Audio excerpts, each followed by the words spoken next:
I'm just tired listening to Joseph and John. I mean, my goodness, they are so busy and so amazing. But we don't have to be like them because there already is a John and a Joseph, right? And they do a pretty good job at it. So what I want, in the book Holy Hacks, Joseph told me to bring them. They're $15 each. If you don't have money, I used to not have money. $5 used to be on that. Just take one if you don't have money. But if you want to buy one, they're $15. But seriously, if you want one, I had a cloister nun tell me that was one of her favorite books. And there are, I'm going to just have one in front of me because I might want to look at the chapters. So I was on a plane to visit my dad. He's 98 now in Dearborn, Michigan, where I grew up. And I'm a writer, so I'm always getting inspired with different ideas. And I thought of Holy Hacks came to me. I'm like, oh, that's really cool, Holy Hacks. So I looked it up on the internet because I thought, well, somebody's probably there's a Holy Hacks for something. There wasn't anything. So I did an article for the National Catholic Register, which I write for, Holy Hacks. And basically it was ways to go through your life. The whole book is about increasing your capacity to serve God without really changing your life, but yet you're changing your life dramatically. So I'm going to give you some examples of Holy Hacks. And I have all different chapters. Now there's ideas for doing things in a service kind of way. But a lot of them is just to be where you're at. So Dan Cashman. Dan Cashman has a nursery in town. And my husband used to be on the radio, and he heard that it was my birthday. So he gave a geranium to Mark, and he goes, here, give Patty this geranium for her birthday. And I had the idea. Every time I was like very grateful. I'm just always a little overwhelmed when somebody does something like, oh, wow, that's so nice. And I always feel like, but what can I do? Well, we can always pray for every time we use a gift that somebody gives us. So I told Dan, every time I water that geranium, I say Hail Mary for him. Like, we're going to water the plant anyway, right? So say a Hail Mary. Or if somebody gave you a piece of jewelry, or my sister bought me a pair of shoes. Every time I put the shoes on, I say Hail Mary for her. And those are things that we're doing anyway. But like whenever I tell everybody, so Dan loves that he gets a Hail Mary every time I water that geranium. And that thing, they never die. Even if you don't water them for a while, like they are the most sturdy plants. And I've had it for maybe 7 or 8 years. And I don't know if you multiply it 2 or 3 Hail Marys a week. I mean, he's had a lot of Hail Marys. So every Christmas, he brings me a poinsettia. I said, fine, Dan. You get an extra Hail Mary every time I water the poinsettia. I don't know what it is. I'm doing something wrong. They don't stay alive very long. But at least for a few weeks, he gets that extra Hail Mary. So it just all came to me. I did that one article for the National Catholic Register. It went viral. Everybody loved it. So, and I don't try to figure out necessarily what I'm supposed to do. So, because that is really stressful, and you got to do this or that. And I wait for God to do the inspiring, to tell me what He wants me to do. We just have to show up. And as long as we say, whatever you want me to do, I want to do it, or at least help me to want to do it, we don't have to figure it all out. So otherwise it gets really stressful, and oh man, I'm not doing anything, what do I got to do? I just say, just let me know what you want me to do. So with my writing, I'd written a number of books, The Amazing Grace series, and I said, well, I'm not really out there trying to, figure out a publisher, write more books. But I told God, if you want me to write more books, just let me know. So like my last 5 books didn't come from me, and including Holy Hacks. I had written the article, and a publisher from Ave Maria said, do you think you could turn this into a book? Funny thing is, I had just woken up that morning, and I thought, this could be a book. And I thought, I like against my own will, I was writing things out, like it could be this chapter on humility and evangelization, and every chapter is about doing this stuff so easly. So, I told you, like, saying a prayer for somebody when you're using a gift that they gave you. I'll just give you some examples. Like, just create prayer triggers in your life. Like every time you stop at a red light, say a Hail Mary or Our Father, whatever. Glory be, they're short. Sometimes you feel like, you can't get through a big long prayer. Or when you're waiting for the microwave. Like you start to realize there's all these little spaces in my life I'm not using that you can use for great things. Or, now here's one. Here, sometimes, so there is a book on evangelization, and Joseph's family is in that, because they would gather together and pray, and the kids were in their public school, and they would actually intentionally do kind of what he's doing here, is go out and evangelize. And most Catholics feel like, I'm not a Jehovah's Witness, I'm not going to go knocking on doors. So one thing that has happened to me, and my friend Nally back there, raise your hand, she's an amazing artist, and I've written with Jeff Cavins before, some of you might know him. I know people who've done this, and they have the same results. Whenever I go somewhere, it could be a company function. When I fly a lot, I always would say, God, you decide who I sit next to, you direct our conversation. I cannot tell you the number of times that conversation somehow leads to God, not from me saying, well, have you accepted Jesus as your Savior? And, it just kind of naturally evolves. And by the end of that conversation, they say, it must have been meant to be that you sat next to me. So I become friends with Anthony DiStefano, and he's a New York Times bestselling author. And one of the books he wrote is 10 Prayers That God Always Answers. And that's one of them. He said, just show up for duty. You just tell God, well, I'm here. Mother Angelica used to call it being a dodo for Christ. That if you ever read her book on how she started the EWTN network, she did the most insane things, but she just said, okay, God, just let me know what you want me to do. And big things happened. I just interviewed a young woman today, Lauren, and she started, what's it called? Joyful Hearts. Hearts of Joy, that's it. Hearts of Joy. She gets, she has an organization, and they go to third world countries, the Philippines, Uganda, and India, children with Down syndrome, babies with Down syndrome, in those countries that don't have the resources like they do here. So a lot of times if they have holes in their heart, they end up dying because the communities, they kind of keep them in their house, and it's just a whole different world. Well, she came across these two little girls, one was the 6-month-old, one was the 2-year-old, and she felt God telling her, help them. So she just passed the word, did a GoFundMe, raised enough money. She wrote all over the place, who would help, cardiology teams, and she ended up finding a place in India.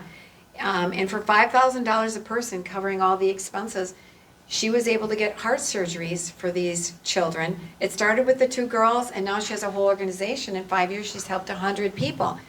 But it was the same thing. She never, if she would have on her own said, you know what I'm going to do? I'm going to start an organization. I bet if Joseph, when I first heard Joseph was doing this, I thought, well, good luck. These things are pretty hard to start up, but, I like that enthusiasm, and if anybody could do it, Joseph could do it. But I like that he said it wasn't even his idea. It was more like, really, God? You want me to do this? And look at how, I've come a few times, and I love it. I love it every single time. It's so wonderful. And so, to me, holy hacks, well, what are hacks? Hacks are clever, simple ways to do something easier. And holy hacks are clever, simple ways to live a holier life.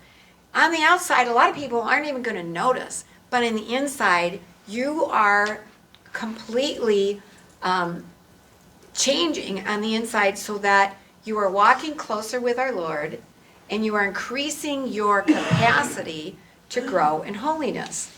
So, another example, I thought of this after I did the book, but say when you go and you find a good parking place, who doesn't take it? We all take it. But what if, instead of parking right in front of the door, you went and parked somewhere else, you just did an act of charity and pray for the person that's going to park there. You're never going to even know who that is, but you just did a beautiful work of charity. Or you're driving and somebody, for whatever reason, is giving you the one finger salute and yelling at you. Well, that's really unnerving, especially if they're laying on the, oh, okay, I know something's going on. You must have recently had an experience maybe with a bad driver or, so anyways, we've all had that experience where, okay, you guys can come talk afterwards because I want to hear what happened. I know there's a good story out there. So we've all had that experience, and it's very unnerving where maybe you didn't do anything, maybe you did something, but somebody's laying on their horn, yelling at you, it feels awful. And so instead of reacting in anger, if you say a prayer for that person and realize that person just did you a favor. Because when people are nice to us, we've gotten our reward. But when they're awful to us and we pray for them, we just blessed ourselves. We bless them and ourselves, because Jesus said, the measure with which you measure will be measured back to you. And I used to read some of the lives of the saints and think, why do they like these awful, crabby people? Are they like, what do they call them? When you're codependent, or, masochist. Like, they don't have a very good self-esteem, but they did. But they realized, I just thought, why do they do this? Well, obviously, they're more spiritually evolved than most of the rest of us. And they know the path to holiness was through these awful people, or the people that weren't very nice to them. Because where else can you get those kind of graces? I mean, I don't go out of my way to be tortured by somebody, but if somebody is awful to me, the first thing I'm going to do is I'm going to pray for them. And God will bless, because I know you give them undeserved mercy, we're going to get undeserved mercy. God made a deal with us. Like, why wouldn't you? And then I realized that's why the saints loved those people, is that they were heaping graces upon themselves. So when you think about it that way, not only that, like people that aren't nice to you, and it might be like an ongoing thing, not just a traffic thing, but people that are difficult, they're wounded in some way, because you're just not nasty and mean to people unless there's something not happy within you. So by you praying for them and trying to love them, you don't have to like them. We all know that loving somebody is wanting their good. It doesn't mean that you have to like them. But that it's a way, these are all little things. Okay, so here's a challenge. When you go to the store and people say, thank you, have a good day. What if you said, thank you, God bless you? So I try to do that, and I've never had a bad reaction. A lot of times I have people go, oh, God bless you too. But it's like, in a way, you're evangelizing. We don't necessarily feel comfortable going up to people and proselytizing, but how hard is that? It is a little bit hard. So, but you can do it. You just take a deep breath and say, thanks, God bless you. And then once you do it, the more you do it, the easier that it gets. When your phone rings, you can say a prayer for that person that just is calling you real quick. Or just ask God to bless that person. You could just be such a blessing everywhere you go, and it's all going to come back at you. Or if you really want to go the extra mile, like everything I've said so far doesn't take any more time. If you want to go the extra mile and somebody's just been, just waited on you so nicely, a server or a cashier, go call the manager and say, I was just waited on by this person, and I just want to tell you, just think of how much that means to them. Somebody called in. So I did that once. I was at the deli at a grocery store. I was in Dearborn, Michigan. And this person just, I was deciding on lunch meat. She goes, well, do you want to just taste a little bit? She just went the extra mile. So I went home and I called the manager. And I said, I just want to tell you, I was just waited on by this person. And I was starting to say, what an amazing employee and what good service she gave me. And she starts going, well, you know what? We're kind of short of staff. And she was like, going on and on. I go, no, I'm calling to tell you how amazing she was. She goes, oh, she just assumed I was calling to complain. And you think, it didn't cost me anything. I didn't do it in front of an audience. And nobody even knows my name. But think of that gift. Just think if it was you and somebody goes, hey, somebody just called in. Because not only did you compliment them, but their boss knows how much they were appreciated. Or I'll give you another example. And I'm like, okay, I have a chapter on humility, so I'm not doing this oh, I'm so great. Trust me, I'm not. It's getting my kids. That it's a struggle. It's an ongoing thing, but I'm always looking for ways of what I can do. So one time I was at a store, and there was a cashier, and she was going, and I thought, in a really not normal kind of way. And I was there with a daughter-in-law, and I came up, and I thought, what should I do? And I said, are you okay? And she said, no. And I said, well, is there something I can do for you? No. And I said, well, I'm going to pray for you. I can do that. She goes, oh, if there was a God, I wouldn't have this trouble. And I said, well, it doesn't work that way, and I am going to pray for you. And I just continued on. And then it wasn't later, it was much later that my daughter-in-law was so impressed, and I heard her telling some other people of what had just happened. And she was raised Jehovah's Witness, but she left that faith. But she's thinking of becoming Catholic, and I realized it's just about loving people. Like John said, picking somebody up off this, or you probably didn't pick him up off the street, but he was on the street, and just having that experience, that encounter, that just by loving people, you are evangelizing, and there's always all those different ways to do it. And I'm just going to say real quick, because I got about 5 minutes or less here. Some of my chapters, like on humility, that a lot of people are trying to be humble by going, oh, well, that's not very good. And it's like, no, you're still, thinking less of yourself isn't humble. It's thinking of yourself less often. And so you saying, oh, this dumb thing, or I'm not very good at this, you're still self-focused. I heard Monsignor Gann do that at a talk once, and I thought, what a good way to put it.